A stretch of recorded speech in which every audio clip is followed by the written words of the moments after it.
Wait, did you get it from? Yeah. Did you get it from?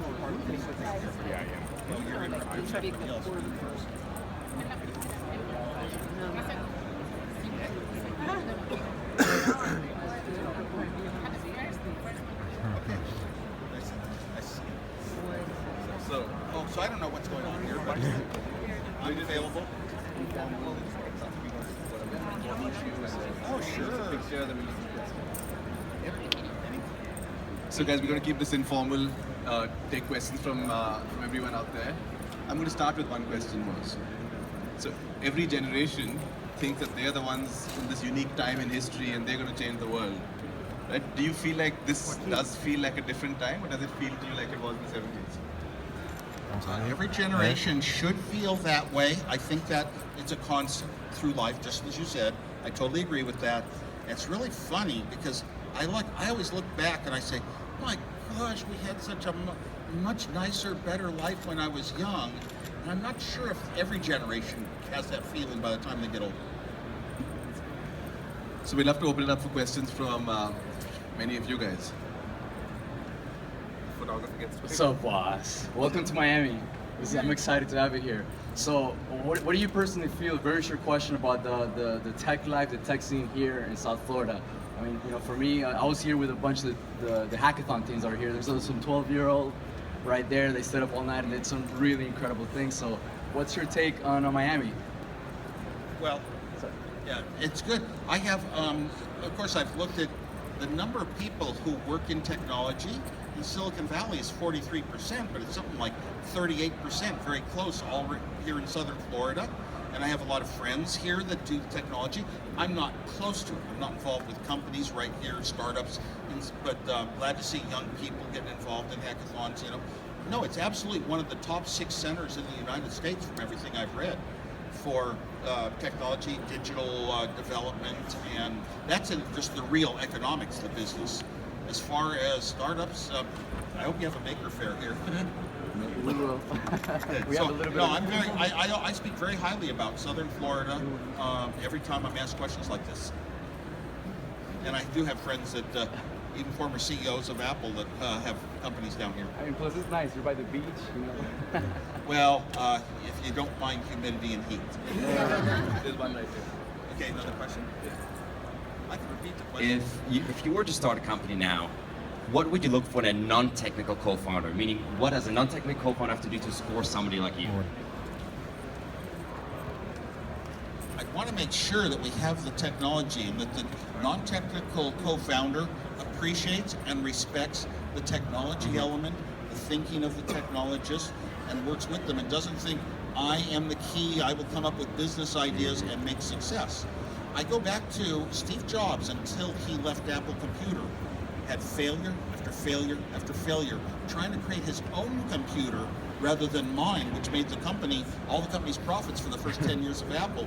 But he tried to create it out of his ideas on paper without knowing the technology elements of it. That led to a lot of the failures weren't because it was bad ideas. It's just that you have to be able to know what it's going to cost to implement things like that, what it's going to take as a technologist. If you are a technologist, yes, you should look for somebody who wants to move a business, who wants to make your product successful so that a lot more people will get the works of your technology and your engineering and design and all that. That's very important. Do not disrespect it, but also more importantly, do not disrespect marketing. The ability to go out and sell things is often thought of as engineers work with facts and data and conclusions, and it works or it doesn't. In the old analog design days with calculus or the modern programming days, it's still got to work, and you got to think out long chains. That's realism. That's feet on the groundism. And marketing is often we've got to convince people with attitudes and words, and we've got to play tricks and make things like that. I could never be that kind of person, but it's very important. The most important thing of all is whatever you're creating has to sell. Has to be important to other people, not just yourself. And sometimes it's important, it solves a problem, but it isn't enough to lead to successful product, a lot of purchases. Understanding the market, I look at some of the greatest products of our time, and they came out of an inventor who wanted it not for other people, not for a company. They wanted it themselves, for something it would do to their own lives. And look at the iPhone. Steve Jobs made sure that every little detail was right and that it was not confusing, and that's how it turned out. My Apple II was so much a computer and a game in one, and human, and it was for me. That was the way I wanted for myself. I look at Elon Musk. Why would anyone ever have built a large electric car? It's going to change the world, the Tesla Model S. Why? He had a large family.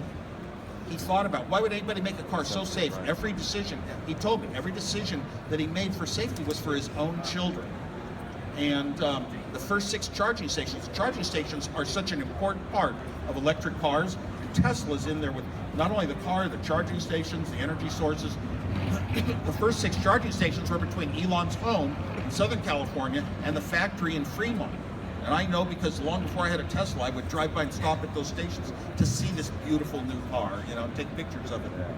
So that's, when you're doing it for yourself and it's going to represent yourself, you don't let little cruddy things happen. You keep true to the simplistic elegance that Steve Jobs would talk about. Is a big part of my own life. Thank you so much for the answer. Can we talk about a little Lots bit? of questions. But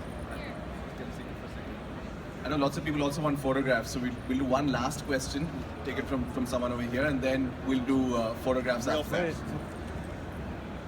What do you see as the next big problem that needs to be solved in the world as a whole that can be solved with technology? The one that I think about, and if I really sat down and gave myself infinite choices and thought late for a few nights, I might come up with other answers. But it's energy creation. Where do we get our energy from? We're on a path towards, we'd love to get sunlight to electricity with no in-between steps, no moving parts, no that wear out, no byproducts that are smelling and interfere with our sight. Are we going to get there? And it's not economically for certain yet. We're not there yet. And things like wind power and solar power. Larry Page, one of the Google founders, Google is running all on solar cells, and he told me even if they cost zero, it would be a loss over just buying your power from the utility. Okay, we've got to do some photographs now. Wearables, I said I love my watch because it's just so much more convenient. I want it to get better and better and do more and more things so I never have to pull my phone out. What about more wearables than the iWatch? More wearables than the iWatch, ones that you can have under your shirt that measure your heartbeat and all that. I think those are around and they're simplistic. And I haven't seen an awful lot of wearables that convince me of everything in the world and the importance. I don't put importance on the same things that a lot of people do. So a lot of the health benefits is just for other people. And Steve, is there anything you're working on that you're excited about? Anything I'm working on that I'm excited about?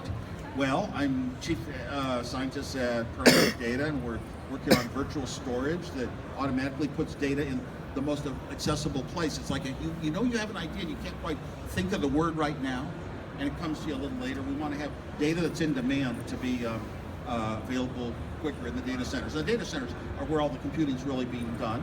We also do a lot of traveling and speaking to inspire people and telling a lot of stories. I do a lot of humor and pranks in my own time. I do a lot of for entertainment things with my wife, movies and concerts. Music has been so important a part of my life. So many of my own philosophies, I look back to words in a song that somehow I relate to that. So, and I'm working on Silicon Valley Comic Con. I put on 2 of them now, 2 years in a row. When's the next one? And the next one is, next year. And it's a big question, assuming we do it. And but that's been an exciting thing. The best part of this year's Silicon Valley Comic Con was going around and seeing 7th grade science fair projects before they went to the state science fair. And every one of them had Arduinos and Raspberry Pis and the sensors and motors, and it was just incredible talking to those kids.